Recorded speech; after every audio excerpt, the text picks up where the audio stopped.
Magandang buhay mga kainday! Once again, nandito na naman si Dudong of my love at ang inyong lingkod, si Inday Belgianay.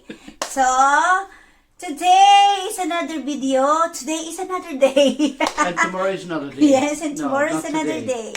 So guys, we are here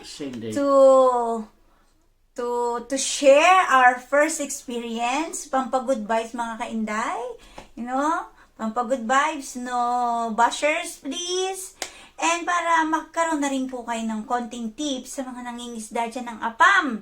Para naman hindi kayo masyadong magulat sa mga apam pag kayo ay magkasama na. So guys, walang kukurap. You should listen from the start till end. Okay! At kung bago ka sa channel ko, please subscribe and hit the notification bell para lagi kang updated sa aking video.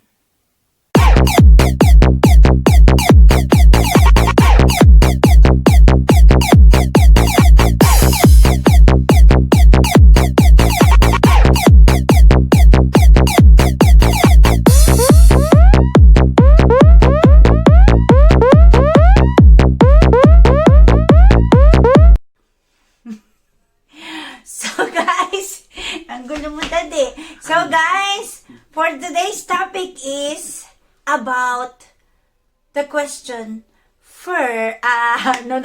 sex on the first meeting. Talaga. Yan. So, we will tackle about sex Bastos on sex. the first meeting. Bastos sex. Oh.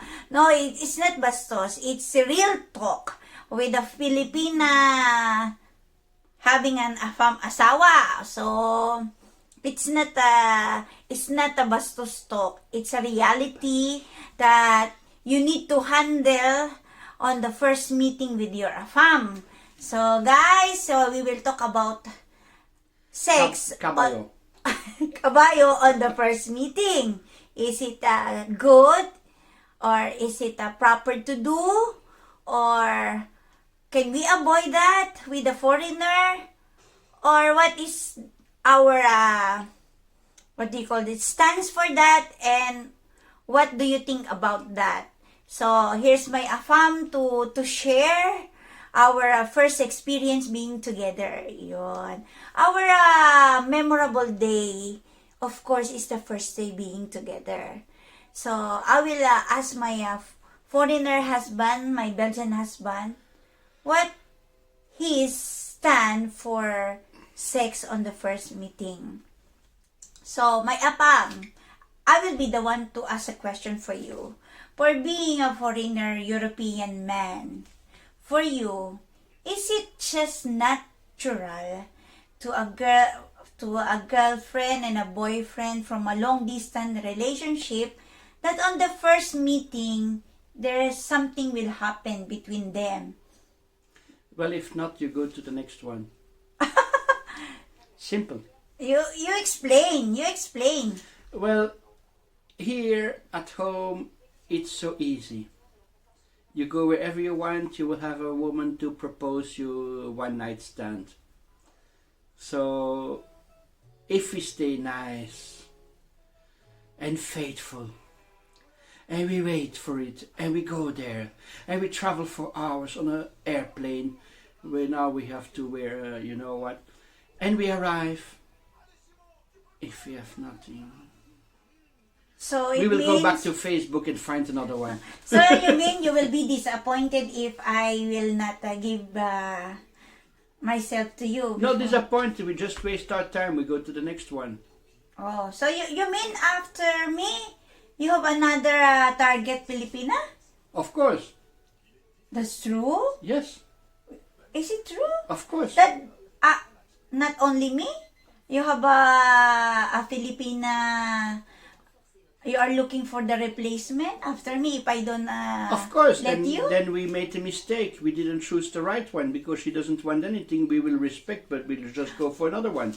But before you go to the Philippines, you ask me, and if I say no, it's just okay for you. I remember that. So you are just lying when you told me that. Is No, it? we are not lying. It's okay for us, but then we know we will have to look for another one. Oh, so you will be disappointed. No, we will not be disappointed. It's okay. We prefer she tell it before we go there than after. So then discovering it ourselves. So then we will just go for another one. So it means when I say no, I cannot give myself to you until we get married, you will no longer visit me in the Philippines. No, You will not go. no. So that's his opinion. For me, because we are Filipinas, we are not liberated as foreigner, guys. Right? We have the culture, for us, our virginity is very special, very important to us Filipinas. You didn't wear a virgin. You liar. I am not You virgin. liar. I am not virgin. Liar. You know, how can I be virgin? I have 2 daughters, idiot. That's why I'm so surprised about what we're telling them. No. I'm just telling Our virginity. the Mike. sequences because guys, not all Filipinas are not virgin. Yes, There sure. are some Filipinas with foreigner boyfriend that they are still virgin before they met, okay? Before they meet. So what I'm telling you guys is depends on you because it's hard to look at the camera pa. It's hard to decide if you will give yourself to your foreigner boyfriend on the first time if you are a virgin, right? Because in our culture, being virgin, our virginity is the most special thing that we can give to our man, right?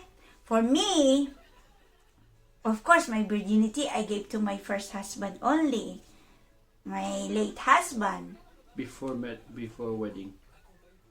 Yes, before wedding. Liar.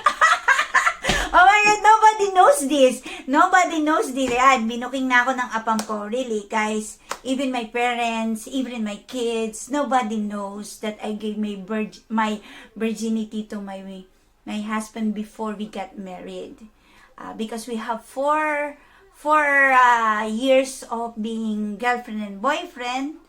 And I gave myself to my boyfriend after My gosh, 2 years. He was very patient. Yes. After 2 years of having a good relationship, then I decided to give my virginity to my boyfriend. And you married how much after? And we got married after 14 years. He did die. So, really because my late husband is my first boyfriend. He is the first in everything about me. First kiss, anything. He is my first. So, just sad that after being husband and wife, after 14 years, he needs to go to heaven. He was so lucky to have such a skinny Filipino. Yes, I am, and I am my sexy gosh. on that I time. would also run after you. Don't Yes. worry. I would also in the Really? kitchen, in the bathroom, on the CR, while Don't vacuum tell that. cleaning, while doing laundry, all the time. Don't tell that. Yes, really. My first asawa really enjoyed me before because I am so skinny. I have a good body on that Yes, time. he didn't left anything for me. I didn't have anything for me. But Papa, I am stuck for 3 years before we met. Okay, I am stuck. Yes, but I was thinking that Mm. you could go back to those sweet times. Mm-hmm. Oh, But my face didn't change. You see, it's still the same inday. It's the same yes, just floor. little more chubby. Just chubby, but chubby. Very, very chubby. Chubby is sexy, you know. No, too much is not good. Too much is not good. So it really depends on you guys. If you are still virgin, it really depends on you. But if you are not virgin, for me, You know. wait, Daddy. For me, you don't need to be maarte, really. Because that is the first thing that your boyfriend will treasure on your first meeting. Sabi ko nga, I said before, if you are not a virgin, itodo na to. You know what, guys? That's the best thing you can do to make him in love to you. What? I am not lying, guys. I swear. That thing, I cannot say directly, that thing is the best thing you can give to your AFAM boyfriend. So, he will fall in love with you. Like, he don't want to go anymore. He don't want to go back anymore to his country. Did you experience that, Papa? Not on our first experience, you are thinking to stay in the Philippines and to find a job there. Yes. Because you can... That was before I did buy glasses. Be serious, huh? Don't watch TV. Be serious. It will end soon, okay? Yes, it was before I did buy glasses. Mm-hmm.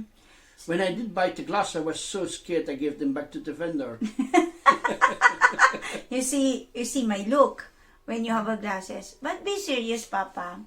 But be serious. Let them know that one thing that a Filipina can make you fall in love is about that, about sex.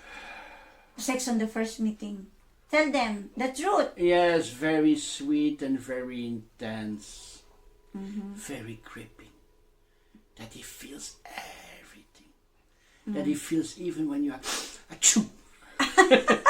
When he feels it. That's So it really makes a foreigner to be so much in love with the Filipina after... Yes, he will want to stay there. You see? And... Oh, we are making vlog. You go out, Maki. So... Yan, meron pong asungot, pasaway. So...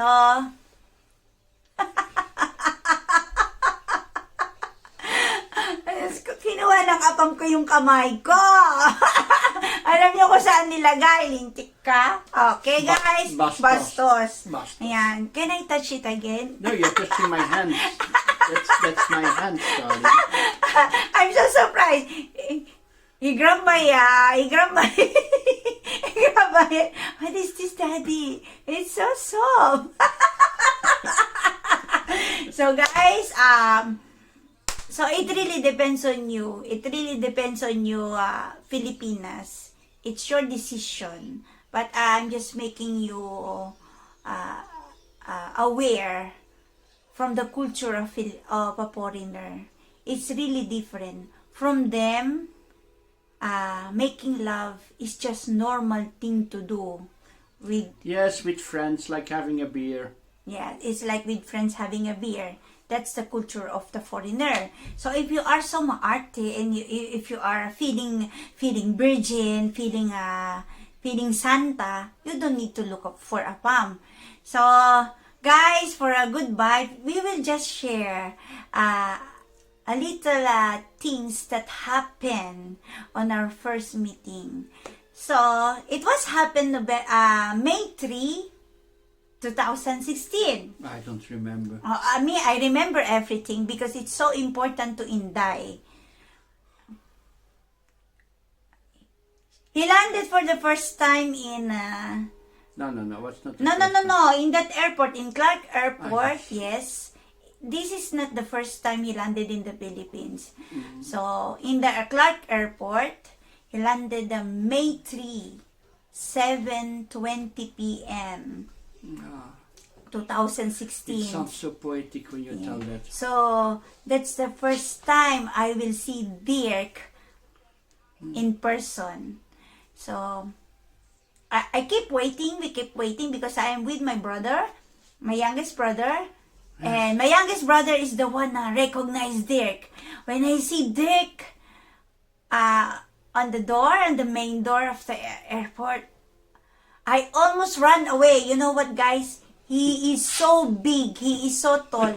He is not as big as this, but he is so tall compared to me. So, I almost ran away because in my mind. Yes, you start to sing Queen.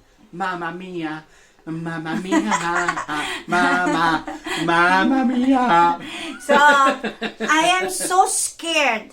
I'm thinking, oh my God, kaya ko ba to? Duduguin ako dito. So, because you know what guys, body build is so important. The taller the person, you know how big it is. Right? Right, Daddy?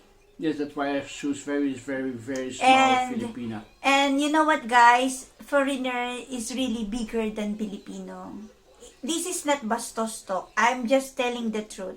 Because I experienced to have a Filipino husband and I experienced to have a foreigner. It's really different in size. So, that's why for the first time when I saw them coming out from the main door of the Clark Airport, I almost ran away. Because I am so scared what will happen next. Because I book a hotel on that night. Because it's already night and we will eat before we go to the hotel. And you know what guys, I keep telling you where I am living. I keep telling you from my previous vlog where I am living in an island. You need to ride a boat before you get there. So for me, it's not a good idea to bring dirt in our place during that time because it's dark. It's hard for him to ride on a boat. So I decided we will sleep in a hotel one night before we will go to my house, to my place. So on that night, I was so scared. We went to the hotel near our place. We spent a night there, and I almost cried to my brother and to the driver. I said, "You can have another room next to us, Daddy. You can have another room next to us because I am too scared from Dirk. Really, I am too scared because this is the first time. Even we know each other more than a year because after 1 year and 1 month, so 13 months of chatting and talking to each other every day. No days that we don't talk. Every day. Minimum 3 times calling. Minimum, No. what? You were calling me so much. My God. Even when I was sleeping in my bed. Because I missed you every time. I miss you every second. That's why we keep talking too much. Really, every day. Every day. We keep talking. So, of course, my brother said that, oh, we need to go because it just wastes of money to have another hotel. Wait, guys, because my husband is keep watching TV because the TV is but it's What a bastos? What's a bastos? Wait. Stop the Nikimi. Come, stop with that playing. You see now? You cannot be nice, girl. Oh, we are against the light, so you need... Yeah, okay, we have a light now. Sorry, guys, kasi because my husband keep watching TV, eh. So, what will happen? Oh, here's my husband to continue the story. What will happen? What will happen on the first night when we enter the room? Okay. What will happen? Just tell them a short story when we entered the hotel because I'm too scared. We could not sleep in the bed. Oh. No, we could not sleep in the bed. Because the bed was cracking. Because it split it into parts, it cracked everywhere. I passed through just when touching the bed. because you know what, guys? When we entered the hotel, because I'm too scared, I sit down on one corner of the bed. And I am the first one going inside the hotel. I am too scared, really. I swear, I'm too scared. Then Dirk came in. He just put the luggage in one corner of the room. And you know what would happen? What did you do? I sit down on the bed and it cracked in two. You are not sitting down on the bed. You jump on the bed. You know what happened after he puts down the luggage? He jumped off the bed. He dived me on the bed. Like, he really dive. He really, like, diving, like swimming, not sitting. So, when he dived on the bed, you know what happened? The bed broke. Yeah. Nasira po yung bed, lumusot. So, I am too scared what will happen because we will pay the bed. Of course. We need to pay the bed because it's really broken. Then we moved the mattress on the floor. So, what he did is, he moved the mattress on the floor. And The then pillows on the floor. the pillows on the floor. And then I pulled you also on the floor. And he suddenly pulled me on the floor. No rest. So, dun kami sa floor, dun kami natulog, and I said to him, take a deep breath Take first. a shower first. Take a shower first. Okay, because you should take a shower first to After smell. a long flight. Yes, because how many hours you fly? I don't know, it's always long flight. 39 hours. So, he is not fresh. He is sweating because No shower in the airplane. no shower in Don't the airplane. ask your boyfriend to take shower on the airplane. But I asked you, huh? Yes, you asked me, but there is no shower. I even asked him before you landed to the Philippines, I want you to take shower on the airplane. So, when I kiss you, so when I kiss you, you smell fresh. I told him that I am so ignorant before because I didn't ride airplane before. So, that's what happened on our first night. And in the morning, he fixed the bed. But I know it's not fixed. He just put it as, it looks okay, but it really doesn't okay because it's really broken. So we went out from the hotel. I will not tell you the name of the hotel because you know that hotel. Baka masingil pa kami, guys. And it's not our fault that the construction of the bed is not as strong as that. But you also can do it on the first date. Oh, Wear a shirt that you can see the nipples and the blouse. just tell them. No. I'm too scared. They will know. So guys, sa mga Pilipina po dyan, sabi po ni asawa ko, for the first night, yun po yung gusto ng asawa ko, like what I'm wearing now. You just wear something that nothing inside, just a shirt. And that you can see the That nipples. you can see the nipples. And wear something on top of it. What happened? Yes, when you arrive at the airport, not everyone has to see it. It's just for the No, boyfriend. of course, you need to change clothes when you, on your first night, you need to change clothes. Oh my gosh, So, change clothes. I'm wearing brown on the airport, If you take off your clothes, you stay like that.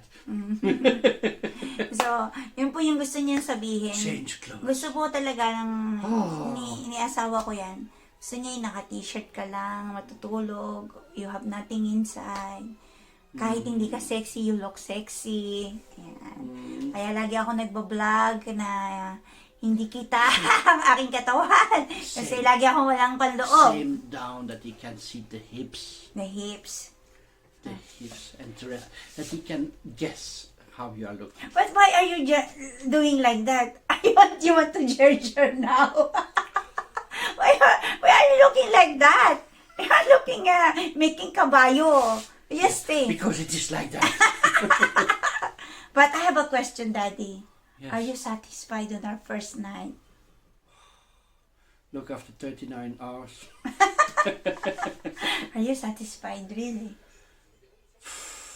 Just tell the truth, don't be shy. Are you satisfied? I'm happy you agreed to do. Yes. Because else I would have to look again for another one. So, he is really satisfied because for him, it's a big difference of European women compared to a Filipino. Yes. Let them know what is the difference. Well, the difference is that if my Georgia would be a bird, with European woman, I would be like at the airport, flying around. Flying around. Yes. While if Filipina, it's like mosquito garage. I get locked inside. That's why you make me bleed all the time. Really, guys, it's not bastos. It really makes me bleed several times. So much stretched. Yes, so much stretch. Yeah. Until now, I still complain. It's really a little painful until now. After all those years, Of course. sobrang kawawa. Sobrang kawawa. So, to those Filipina who don't like this video because you don't like some words that we are using, we are just telling the truth to you.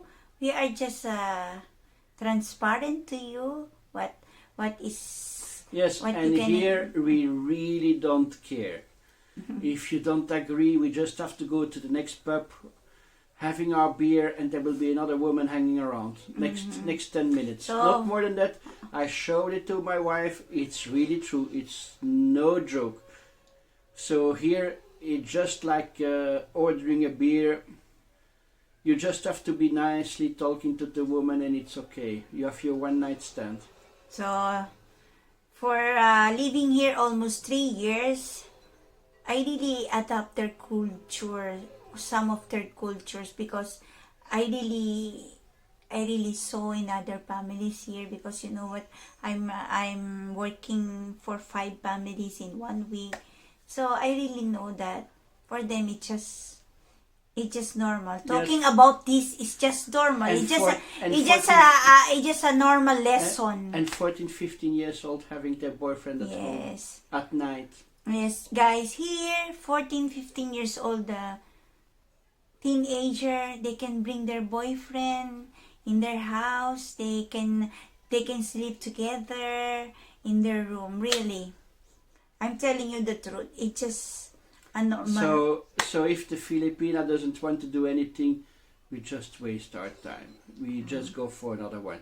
We will not argue, we will not be annoying, we will be nice, but we'll just think about to get another one as soon as possible.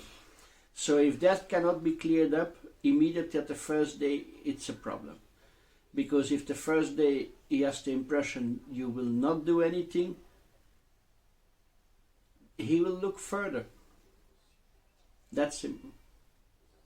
So, to those Filipinas who are not ready for this issue, who are not ready to face the consequences if you have a foreigner, has a boyfriend or fiancé, think about twice, not even twice, think about 100 times if you are really ready for this kind of Yes, of and relationship. also I noticed in a few messages I received from foreigners with Filipina, and also from Filipina, that sometimes they are surprised that after 2 years long distance relationship, the foreigner choose another Filipina. They are very surprised. But it's easy. Sometimes the man will be polite to you and will never talk about. So, but someday he will have an offer from another Filipina. If you come here, you will be rewarded with something. The foreigner will travel to the Filipina. They will enjoy good time to you, and he will say bye to you. That's simple. It's the first one who agrees. So be honest. If you are not interested, just tell him. So, what is your advice now to those Filipinas looking for a foreigner? Talk about those things. Simple things in life. You are not forced to do anything but talk about it. If you don't feel good with it, tell him. So, but don't delay the talking, don't hide things, don't lie. Someday the truth will come out. So guys, I hope you learned something from us.